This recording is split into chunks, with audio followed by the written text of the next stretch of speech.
Во последните 24 часа се направени 1674 тестирања, а регистрирани се 186 нови случаи на COVID-19.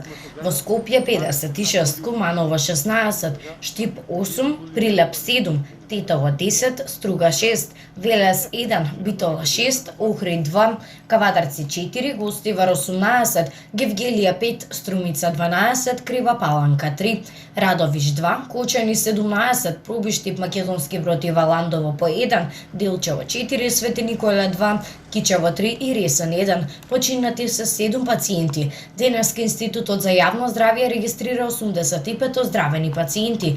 До сега во земјата се направени вкупно 171.155 тестирања на COVID-19. Вкупната бројка на ковид диагностицирани во нашата земја од почетокот на епидемијата изнесува 16.274. Бројката на оздравени пациенти е 13.635, на починати 675, а во моментов бројот на активни случаи во земјата изнесува 1964.